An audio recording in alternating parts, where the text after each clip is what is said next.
నమస్తే అండి జగదేవ్ గారు. నమస్తే అండి. ప్రస్తుతానికి భారతదేశానికి, చైనా మధ్య ఈ కీచులాటలు మనం చూస్తూనే ఉన్నాము. హ్మ్. అండ్ మొన్న ట్రంప్ గారు చైనా ఉత్పత్తులన్నిట్లి పైన హ్మ్. సుంకాలు విధించడం కూడా మనం చూస్తూనే ఉన్నాము. హ్మ్. ఇప్పుడు చైనా తన సరుకులన్నిటిని కూడా బ్యాన్ చేసేస్తుందనేది ఒక వార్త. వాస్తవమేనా? దానివల్ల ఏమైనా ఇబ్బందులుంటాయా? బ్యాన్ చేయడం అంటే? అంటే మనకింక రావు ఆహాహా! వస్తువులు. ఆ! అదే. అంటే లేదు లేదు. బ్యాన్ కాదు. హ్మ్. మనతో ఇంక వాణిజ్య ఒప్పందాలు తగ్గించుకొని, మనకి వాళ్ళ ప్రొడక్ట్స్ పంపించకుండా ఉండటానికే ప్రయత్నిస్తుంది. మెల్లమెల్లగా ఆ సిజరింగ్ ఇస్తున్నారంట. ఎందుకంటే, ఇప్పుడు పాకిస్తాన్‌కి మనం ఎప్పుడైతే చుక్కలు చూపించామో మొన్న ఆపరేషన్ సింధూర్‌తో ఇది పోయించామో, చైనా వాడికి పాకిస్తాన్ ఫేవరేగా. కదా మరి. ఇప్పుడు అది మనం గాని పీఓకే పాక్ హ్మ్. ఆక్రమిత కాశ్మీర్ ఏదైతే ఉందో పాక్ ఆక్రమిత జమ్మూ అనాలట యాక్చువల్‌గా దాన్ని. హ్మ్. కాశ్మీర్ అనేస్తున్నాం గానీ.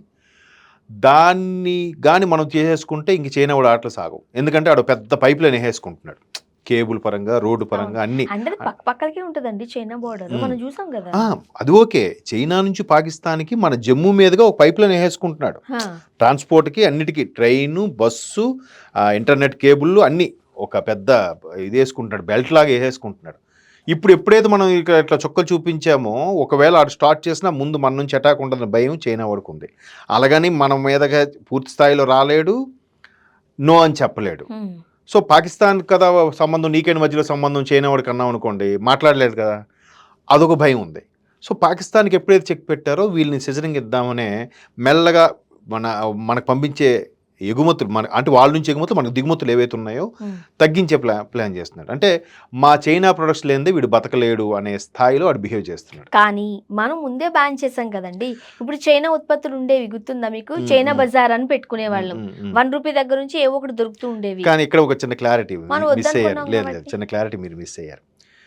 80% ఆఫ్ ప్రొడక్ట్స్ అన్నీ చైనా వాడివే ఈ రోజుకి కూడా. మీరు బొమ్మలు, గాజులు అదేలెండి. అన్నీ కూడా పేరు మార్చారు వాడి మీద ఇష్టక. ఇండియా బజార్ అని ఇండియా మార్చారు బజార్ అని కానీ మార్చారు. చైనా బజార్‌లోనే ప్రొడక్ట్స్ అన్నీ వాడివే. అయితే దీన్ని మెల్లమెల్లగా తగ్గిద్దామని ప్రస్తుత కూటమి ప్రభుత్వం నరేంద్ర మోదీ గారు తీసుకొచ్చిన కాన్సెప్టే మేక్ ఇన్ ఇండియా. హ్మ్. నిజంగా మేక్ ఇన్ ఇండియా ప్రభుత్వ పరంగా అది ప్రైవేట్ పరంగా చూస్తే టాటా వాడండి. Hats off to Tata. ఎందుకంటే వాడు ప్రతీదీ భారతదేశంలో తయారయ్యే వాటితోనే ఒక టాటా ఇండికా అని కారు పెట్టిందే అందుకు. దాని హ్మ్. ప్రొడక్ట్ ఇన్‌బిల్ట్ అన్నీ ఇండియాలో తయారు చేసేలాగా స్టార్ట్ చేశారు. బట్ అప్పట్లో చాలామంది అది క్యాబు. నానో కూడా అంత తక్కువకి ఎందుకు రూ. ఇస్తాడండి? 1,00,000 గదండీ అప్పట్లో. ఇస్తే మనోళ్ళకి ఎట్లా ఉంటదంటే ఏరి కోరిస్తే కులం తక్కువ అన్నాడట వెనకటికి వెధవ ఎవడో. హ్మ్. అరే! ఈడు పెళ్లవ్వట్లేదు అని అమ్మాయినిస్తే కులం తక్కువది నేను చేసుకోను అన్నాడంట. అట్లాగా పోన్లే కదా బడ్జెట్ అని మిడిల్ క్లాసోడి కోసం ఇస్తే మళ్ళీ అన్నీ అనుమానమే కదా! తక్కువకొస్తుందంటే ఇది బాలేదా? అది దాని తగ్గట్టు వాళ్ళ దురదృష్టం కొద్దీ ఎక్కడో 2 యాక్సిడెంట్‌లయ్యి బ్యాటరీ కాలి మొత్తం కాలిపోయాయి. హ్మ్. ఇంకా nano waste, nano waste nano waste అన్నారు. అది చూడడానికి ఆటోలా ఉందని కూడా అన్నారు అప్పట్లో. అన్నారు. మీకెవడిస్తాడు? నువ్వు ఆటోలో ఎళ్ళు మరి. నీకు ఆటోలో వెళ్ళడమే కరెక్టేమో. అంటే అలా ఉండి మన మిడిల్ క్లాస్ సైకాలజీ అయిపోయిందని చెప్తున్నా. సో, అట్లాగా గవర్నమెంట్ కూడా మేక్ ఇన్ ఇండియా కాన్సెప్ట్‌తో తీసుకొని కొంత తగ్గించుకోగలిగింది. అంటే ఆ 80% ఏదైతే ఉందో ఇప్పుడు 60కో ఎంతకో వచ్చింది. బట్ 60 కూడా డిపెండ్ అవుతున్నాం గదా!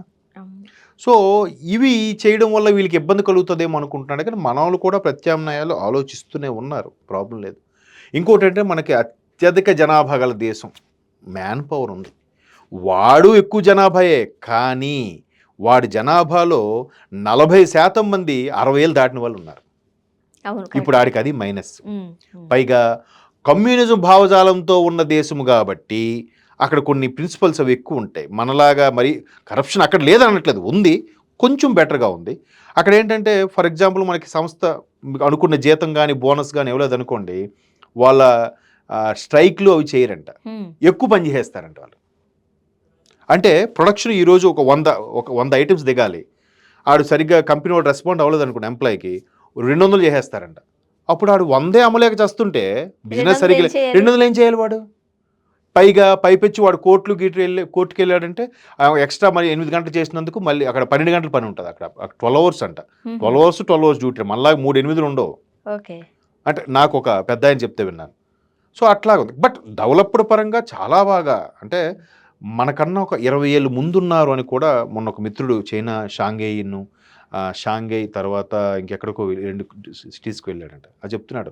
ఈవెన్ 1400 కిలోమీటర్ల డిస్టెన్స్ కూడా 5 అవర్స్లో 6 అవర్స్లో వెళ్ళిపోయారంట.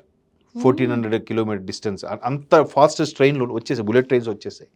తర్వాత ఇటు చైనా నుంచి బీజింగ్ నుంచి మేబీ హాంకాంగ్ ఎక్కడికో సముద్ర గర్భం నుంచి కూడా ఒక వే వేసారంట.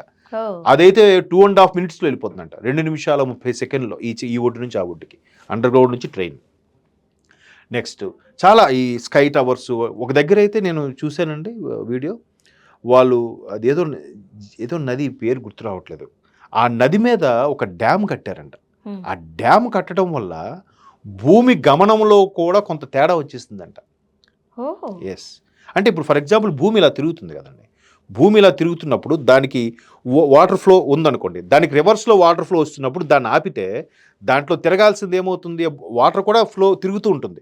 ఆ వాటర్ తిరగడం ఆగింది అనుకోండి, భూమి గమనంలో కూడా కొంచెం ఎన్నో మిల్లీ సెకండ్స్ తేడా వచ్చిందంట, తెలుసా? అది వాళ్ళ టెక్నాలజీ. అది చాలామంది పరిశోధన కూడా చేసి ప్రూవ్ చేశారు. అంటే ఇట్లాంటి చైనాతో మనం పోటీ ఎందుకు పడకూడదు అనే విధంగా నేను మాట్లాడుతున్నా. బట్ ఆడలకు పెట్టడం వల్ల మంచిదే, మనకు బుద్ధి వస్తుంది మన వారికి కూడా. ఇంకా ప్రతిదానికి చైనా కొనిద్దాం. అయితే ఒకటి మళ్ళీ ఎంతకు వాడుతున్నా మన వాళ్ళ సైకాలజీ ఎలా అంటే చైనా ప్రొడక్ట్ పెద్ద పనిచేయ మళ్ళీ దానికే వెళ్తారు. తక్కువ రేట్ కూడా ఉంటది చైనా ప్రొడక్ట్స్ అన్ని కూడా. మనం ఎందులో చూస్తే చిన్న గుండు సూది నుంచి కూడా మంచి మంచి ఐటమ్స్ కనబడతాయి మనకి చైనా ప్రొడక్ట్స్ లో. వాడివే బుక్స్. మీరు అంతెందుకు హైదరాబాద్లో బేగం బజార్కి వెళ్ళారంటే, బేగం బజార్లో ప్రతి ప్రోడక్ట్ కూడా బయట మార్కెట్ దానికి చాలా తేడా ఉంటుంది. ఆల్మోస్ట్ ఆల్ ఒక 10-20% వేరియేషన్ ఉంటుంది. అవన్నీ వాళ్ళవే. మనం మినీసోకి వెళ్ళాం అనుకోండి, భలే భలే ఉంటాయి, క్యూట్ క్యూట్ గా చాలా బాగుంటాయి. సో కాబట్టి చైనా వాడు ఒక విధంగా మన కోసం ఆడలు పెట్టడం మంచిదైంది. ఇంకా మేక్ ఇన్ ఇండియా కాన్సెప్ట్ ఇంకొంచెం ఎక్కువ చేస్తారు మన వాళ్ళు ఉన్న మ్యాన్ పవర్తో. ఎందుకంటే ప్రపంచంలో అత్యధిక యూత్ కలిగిన దేశం ప్రస్తుతానికి భారతదేశమే. జీడిపిలో కూడా 4th ప్లేస్లో ఉంది కదా, అది 2nd ప్లేస్కి వెళ్ళాలని ట్రై చేస్తున్నారు. కాబట్టి ఎట్లాంటి పరిస్థితులు, గడ్డు పరిస్థితులు కూడా ఎదుర్కొని ముందుకెళ్తే మేక్ ఇండియా కాన్సెప్ట్ ఫుల్ ఫ్లెడ్జ్గా వచ్చింది అనుకోండి. కానీ ఒకటండి, చైనా నుంచి ఎక్కడికి వచ్చినప్పటికీ దాని ప్రైస్ చాలా తక్కువగా ఉంటుంది. 3 రూపీస్ 4 రూపీస్ కూడా చిన్న చిన్న ఐటమ్స్ తీసుకోవచ్చు మనం. అవును. కానీ మన దగ్గర చేశారనుకోండి, మన దగ్గరకు వచ్చేసరికి 100 రూపాయలు అవుతుంది. కాస్త ఇబ్బందేగా. సో అది దానికి ప్రభుత్వాల్లో కూడా కొన్ని సవరణలు తీసుకురావాలి. తీసుకొస్తే అప్పుడు అది కూడా తగ్గుతుందిగా. చూద్దాం మరి. చూడాలి. థ్యాంక్ యూ అండి.